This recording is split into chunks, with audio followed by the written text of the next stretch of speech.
It's a hot one today in Los Angeles. It's like 110 degrees. You can see the sweat on my face. Oh my gosh, so hot.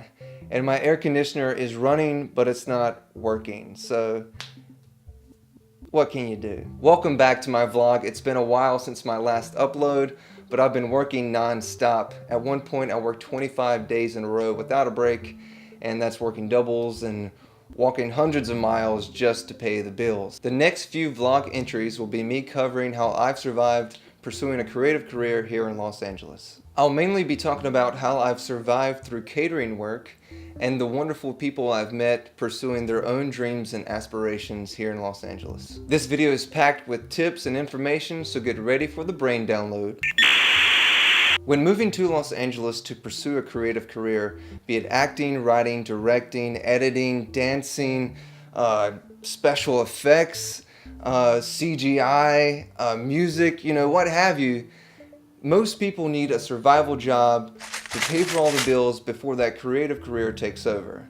And that's the ultimate dream, doing what you love for a living. One very popular job for surviving creative types is working in catering services. Catering companies provide food and labor for weddings, corporate events, private events, any kind of party you want to have. We'll feed you, wine, dine you, and then clean it up all after. This job is popular with creative people because of its flexible late work hours, so you can make auditions during the day, and it's off-the-clock mental freedom. Meaning after I work an event and I sign out, I don't have to focus on anything else except my creative work. To me, that is the most important element to creativity.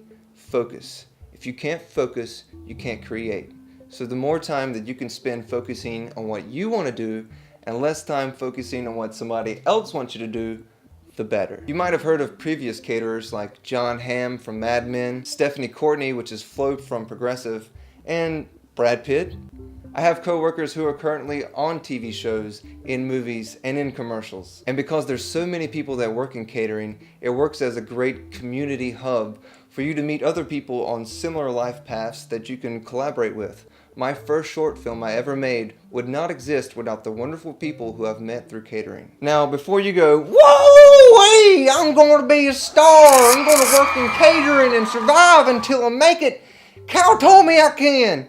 Let me tell you a couple of obstacles that come along with working catering in Los Angeles. I've worked in catering for over 6 years with 20 different companies, and these are things that you need to know if you're thinking about working in catering in Los Angeles. First of all, I want to make you aware of the difference between a staffing company and a catering company.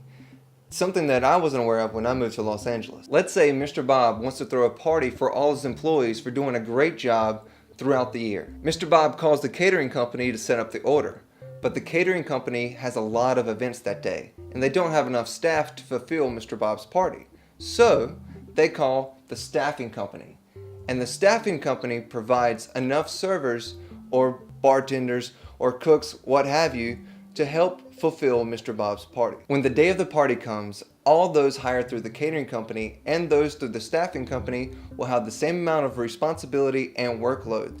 The only difference is those hired through the staffing company usually make 20% less than those hired directly through the catering company. Here's an example of why this matters. Theoretically, just to make it simple, let's say a catering server makes $100 a shift before taxes. That means most staffing companies would only pay you $80, a difference of $20. And if you average 5 shifts a week, that's $100 a week and $5,200 in a year for doing the same exact work. Now, let's say you're working for a staffing company and would rather work directly for a catering company. Well, hold up! Not so fast. Most staffing companies make you sign an agreement when hired where you have to quit and then wait an allotted 6 months before you can apply to any associated catering company. That means you cut out a whole lot of work opportunities for yourself for 6 months. With Los Angeles becoming a more and more expensive place to live, I've noticed it's easier to cope with living when I get paid more for my work and time. The biggest obstacle in catering, without a doubt, hands down in my experience, is that you are never guaranteed work. Around July and January, things get really slow, so make sure if you are working in catering and this is your first year, that you save up your money, because hard times are coming, believe me, and you need to be prepared. Now, the more companies you're hired with, the better chances that you have of finding work, but it also means you'll have to focus more on your calendars to make sure you don't double book yourself. Now, that is when you promise to be at a certain time and a certain date for 2 separate companies. Unless you're Michael Keaton in Multiplicity, you got a problem. 1 second to take a break. As a film fan, I would like to say, if you haven't seen the movie Multiplicity from 1996 with Michael Keaton, watch it. It's hilarious. I love it even today. It makes me laugh. So good. Anyways, back to it. I work as much as I can when I can, because you never know how many chances you have to work in a year.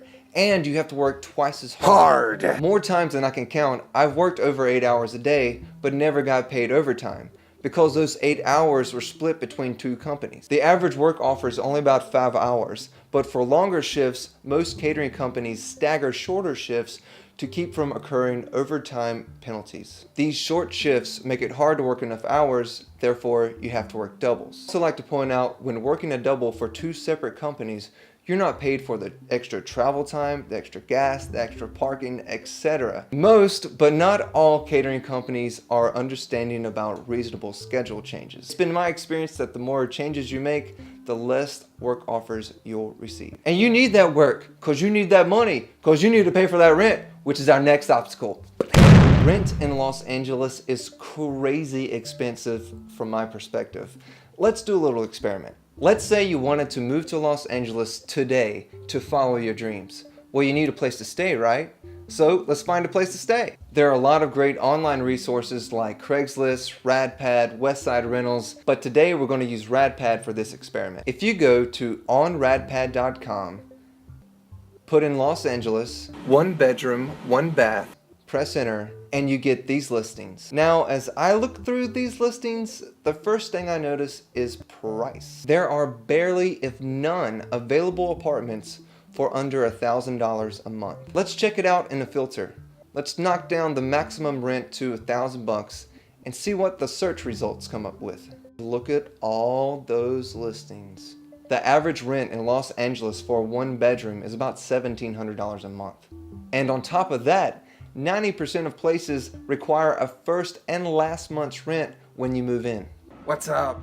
So I'm sitting here editing this last vlog, and I realized an important point I didn't bring up is that most rental places will require you to show source of income, obviously, but you must make 3 times as much, and sometimes even 5 times as much as what your rent is each month, just to make sure that you can afford the place and that they won't have any problems collecting rent from you. So just give you a heads up. The places that have lower rents are usually rent controlled.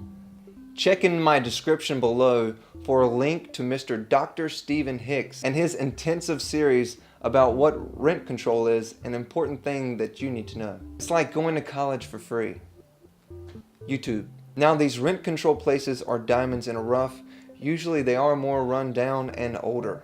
Now, let's say you're fortunate and you found a spot for only, let's say, $900 a month. Well, that's not bad. That's close to $10,000 a year just for rent. But you're also going to need the internet, without a doubt. The cheapest plan is about $40 a month.